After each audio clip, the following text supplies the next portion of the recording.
আলবেলি, সুরেলি, ছাবেলি,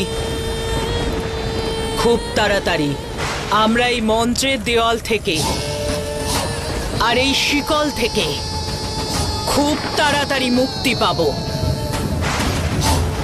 আমার মেয়ে আসছে আমাকে মুক্ত করতে। একটা জিনিস লক্ষ্য করেছো দিদি? ওর চোখের মণি, ওর মুখের আদল, ওর সৌন্দর্য একদম তোমার মতো দিদি। হ্যাঁ আলবেলি, কিন্তু সৌন্দর্যের সাথে সাথে ও আমাদের মতো শক্তিশালীও। ওর মধ্যে সেই পঞ্চম তত্ত্ব আছে যেটা আমাদের অপূর্ণ শক্তি পূরণ করবে। আগুন লাগানোর লোকেরা এই খবর জানে না, যখন হাওয়া ঘুরবে তখন পুড়ে ছাই হবে ওরাও। রাজ পরিবারে আনন্দ ফিরে এসেছে না, উৎসব করছে, কিন্তু খুব তাড়াতাড়ি ওদের এই আনন্দ চোখের জলে পরিণত হবে। আর আমার এই 20 বছরের প্রতিশোধ পূরণ করবে আমার মেয়ে, কারণ ও অর্ধেক মানুষ আর অর্ধেক বিষ কন্যা। আর যেদিন ও এই রাজ পরিবারকে শেষ করে দেবে, সেই দিন ওরা জানতে পারবে যে বৃন্দার 20 বছরের প্রতিশোধ পূরণ হয়েছে।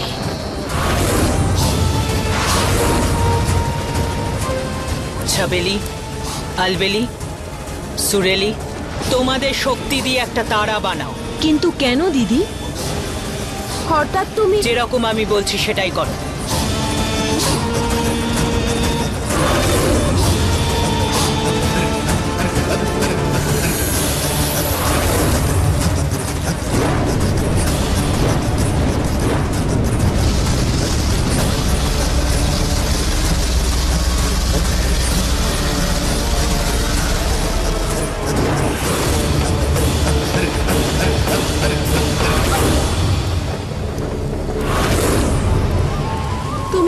পরাজয়ের পরেও হাসছো কেন?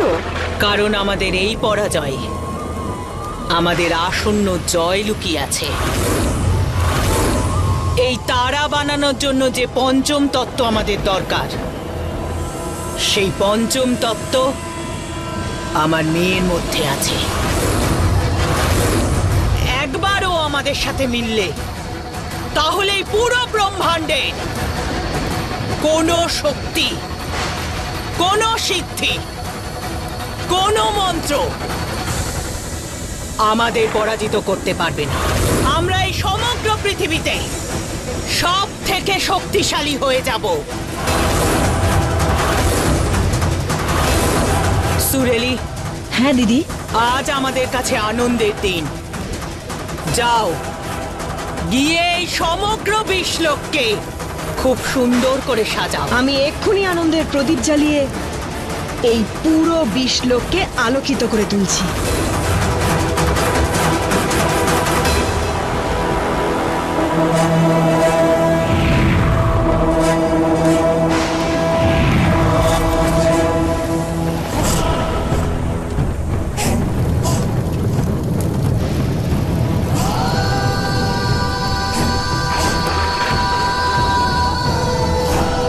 যে দেওয়াল 20 বছর আগে মা মেয়ের বিচ্ছেদ দেখেছে, একজন মায়ের কষ্ট দেখেছে, একজন মায়ের অপেক্ষা দেখেছে, আজ 20 বছর পর এই দেওয়াল মা মেয়ের মিলনের সাক্ষী থাকবে।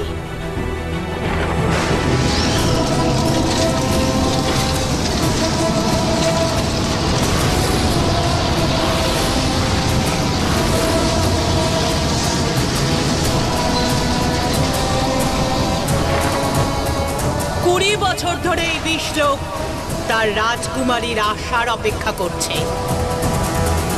আমাদের সাথে সাথে আমাদের মুক্তির অপেক্ষা করছে। আমাদের সাথে এই রাজ পরিবারের শেষ হওয়ার অপেক্ষা করছে। কিন্তু আর সেই দিন দূরে নেই। কারণ আমি আর আমার মেয়ে একসাথে আমার 20 বছরের পুরনো প্রতিশোধ নেব। কারণ আমার মেয়ের রক্তে সেই বিষ আছে যেটা এই সবে, এই মহলে, এই পুরো রাজবংশে, এই রাজ পরিবারের বিনাশ করবে।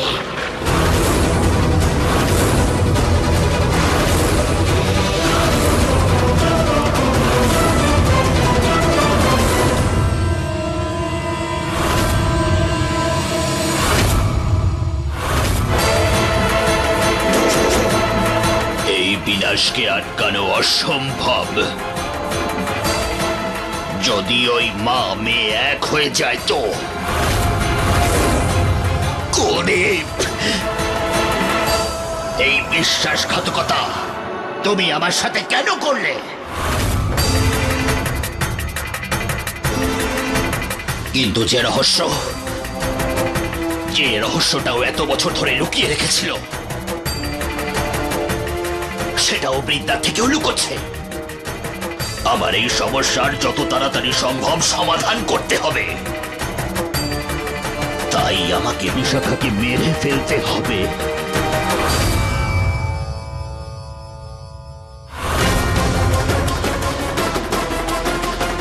যদি এমনটা না হয়, সময় আর বেশি দূরে নেই। যখন 6টা কাঁটা একসঙ্গে চলতে শুরু করবে তখনই এই রাজমহলের ধ্বংসলীলা শুরু হয়ে যাবে। আপাতত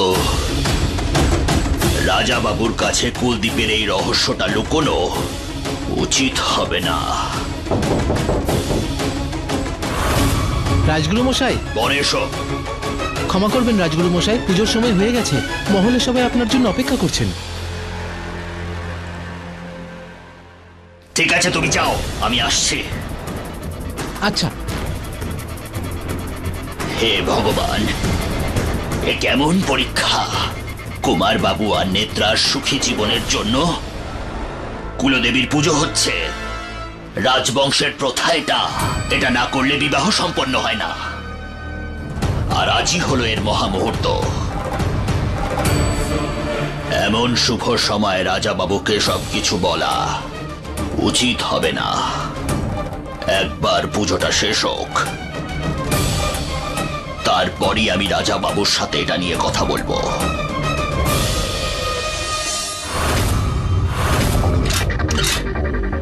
শোন সম্রাট, অত ভাবার কিছু নেই, সোজা চন্দাকে গিয়ে ওঠাই আর শেষ করে দিই। আসল সত্যিটা কেউ তাহলে জানতে পারবে না। আরিয়ান, চন্দার মৃত্যু বিরাট সহজভাবে নেবে না। ওর হত্যাকারীদের খোঁজার জন্য ও আকাশ পাতাল এক করে দেবে, বুঝতে পেরেছিস? তাহলে আমরা করবোটা কি? আমাদের এমন কিছু একটা করতে হবে যেন এটা অ্যাটাক না মনে হয়, বরং ন্যাচারাল ডেথ, রাইট?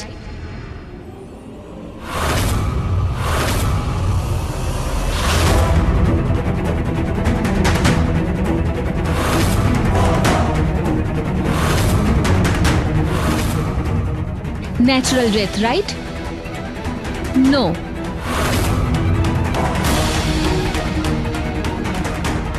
বরং এটা তোমাদের অস্ত্র হওয়া উচিত, অজ্ঞান থাকার ইনজেকশন। এটা দেওয়ার পরে চন্দা অনেক সময় ধরে অজ্ঞান থাকবে আর কাউকে কিচ্ছু বলতে পারবে না। সো অ্যাটলিস্ট কাউকে সন্দেহ করবে না, ওকে? ইউ নো হোয়াট, সবাই কি ভাববে? যে ও কোনো বিষ কন্যার ভয়ে অজ্ঞান হয়ে রয়েছে আর ওর অ্যাটাক হয়েছে। কেমন লাগলো? আর ইউ শিওর যে ইনজেকশনটা দেওয়ার পর অনেকক্ষণ ধরে অজ্ঞান হয়ে থাকবে? হ্যাঁ, জ্যান্ত লাশ হয়ে থাকবে ও।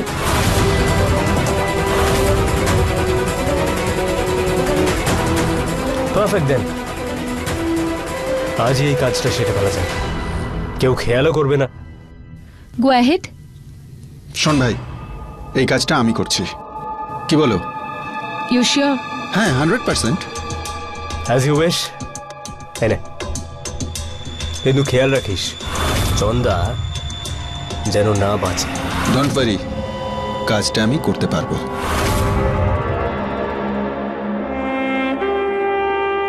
ও গাইস, এখন ওখানে সবাইকে পুজোতে ডাকছে, সো তোমরা যাও, আমি এক্ষুনি আসছি।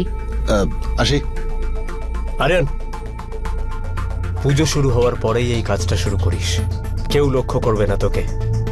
ঠিক আছে। সি ইউ এট দ্য পুজো।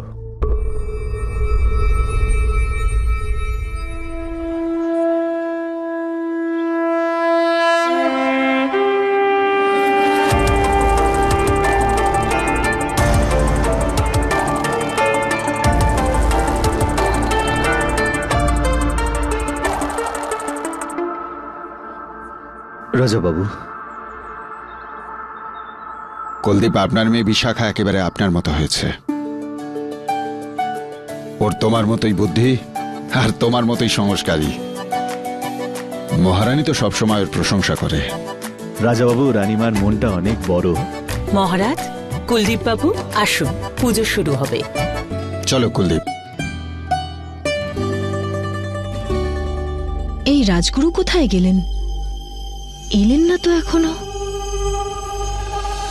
ওখান থেকে হঠাৎ করে উধাও হওয়া, আমার মায়ের ছবি নিয়ে রাজগুরুর ঘোড়া, আর এখন পুজোর সময় এত দেরি করে আসা। এমন কি হয়েছে যার জন্য রাজগুরু এত চিন্তিত হয়ে রয়েছেন?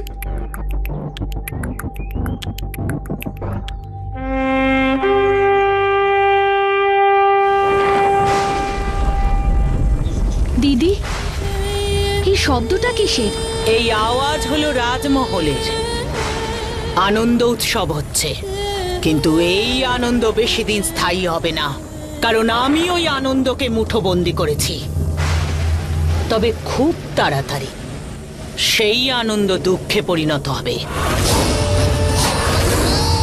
প্রস্তুত থাকো রাজমহলের লোকেরা, কারণ আমার মেয়ে ফিরে এসেছে, আমার মুক্তি হয়ে আর এই রাজমহলের বিনাশ হয়ে। কিন্তু দিদি, তোমার মেয়েকে কুলদীপ বড় করেছে, ওর ভেতরে কুলদীপের শিক্ষা আছে। আর জানি না ও তোমার আর ওর ব্যাপারে সত্যিটা জানে কি না। যদি সময় আসলে ও আমাদের সঙ্গ না দিয়ে নিজের বাবার হাতটা ধরে তো।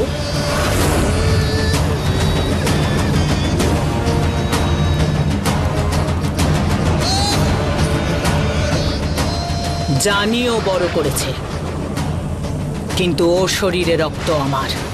এত বছর ধরে অবশ্যই কুলদীপ ওকে ভালো মন্দের শিক্ষা দিয়েছে, কিন্তু যেদিন ও তার মায়ের কষ্ট বুঝবে, সেই দিন সব শিক্ষা হেরে যাবে। 9 মাস ওকে আমি গর্ভে ধারণ করেছি, আমার বিষ দিয়ে ওকে রূপ দিয়েছি। ওর মায়ের কষ্টকে কখনো অবহেলা করবে না। যা খুশি হোক ওর সাথে, যেদিন ওকে আমার প্রয়োজন হবে, আমি জানি ও শুধুমাত্র আমার কাছে আসবে, কারণ ও আমার রক্ত, আমার বিষ, আমার ছায়া। ও একদম ঠিক বলেছ দিদি।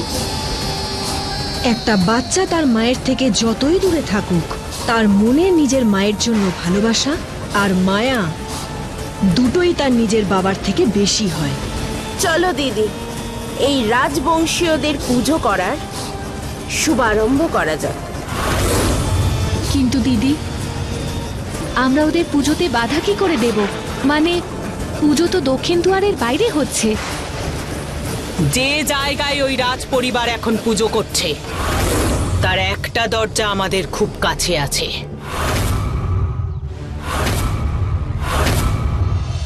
তাই আমরা যদি একসাথে আমাদের শক্তি প্রয়োগ করি, তাহলে ওই রাজবংশের প্রদীপকে আমরা বিনাশ করতে পারবো।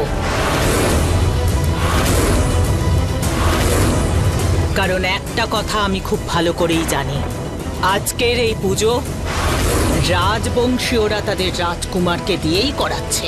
কিন্তু দিদি, আমরা কি করব?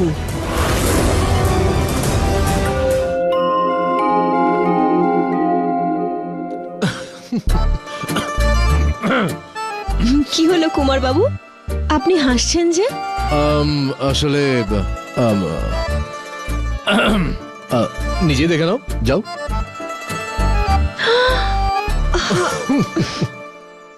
আমিও না কোনো কাজ গন্ডগোল না করে করতেই পারি না। পাপড়িটা আটকে গেল, এবার চুলটা পুরো ঘেটেই তারপর বেরোবে। বই দেখে কত কষ্ট করে এই হেয়ারস্টাইলটা তৈরি করেছিলাম, সব নষ্ট হয়ে যাবে। আমি সাহায্য করতে পারি?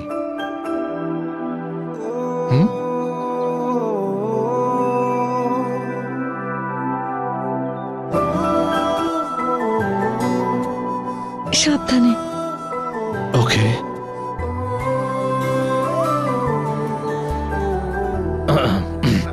হয়ে গেছে, বেরিয়ে গেছে তোমার এই পাপড়িটা, আর হেয়ার স্টাইলও নষ্ট হয়নি। Thank you.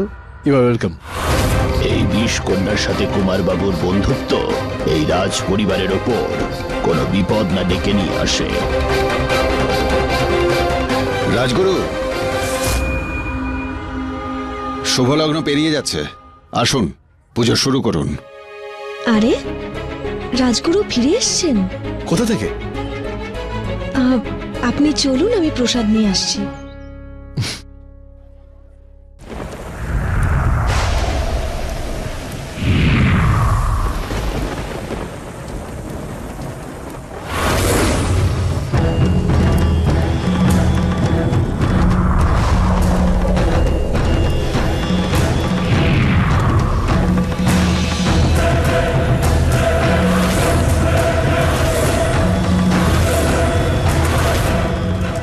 সমস্ত মন্ত্র, সমস্ত যজ্ঞ, সমস্ত সিদ্ধি কিচ্ছু কাজ করবে না।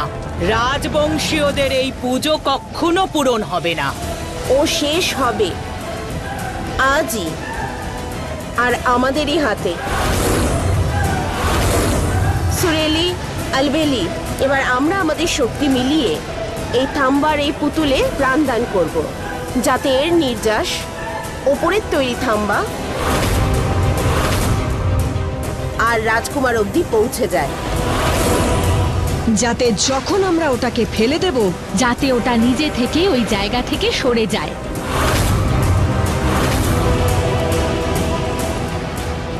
আর এই কাজটা করতে আমাদের খুব একটা অসুবিধা হবে না, কারণ ওই রাজবংশীয়দের সাথে আমার মেয়ে আছে।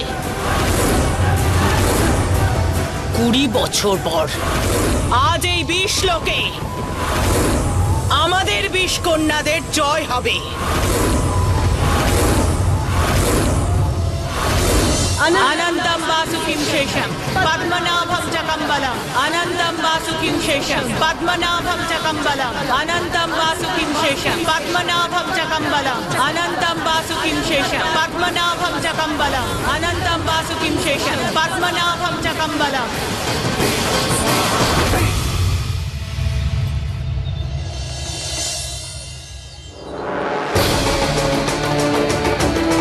প্রণাম রাজগুরু। প্রণাম মহারানী।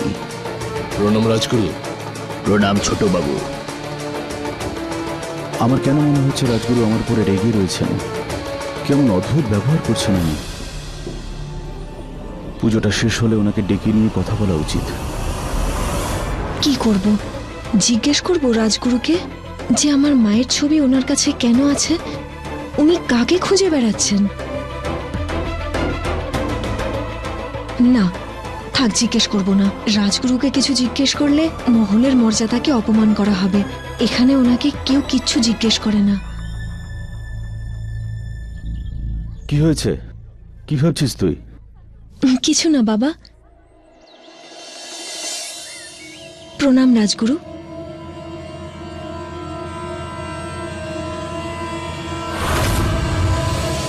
মহারানী কাঞ্চি, রাজকুমারী নেত্রাকে তো দেখা যাচ্ছে না। পুজোর শুভ সময় পেরিয়ে যাচ্ছে। আগে যে কোনো সময় চলে আসবে। Sorry everyone. প্রণাম রাজগুরু। সরি, একটু লেট হয়ে গেল। রানীমা, এই যে 7 ফুলের মালা। দাঁড়াও বিশাখা।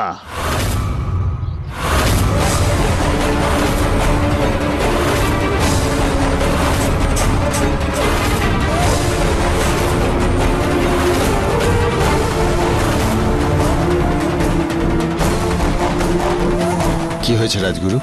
বিশাখা কোনো ভুল করে ফেলেছে নাকি? আসলে ও নিজেই একটা বড় ভুল। কি?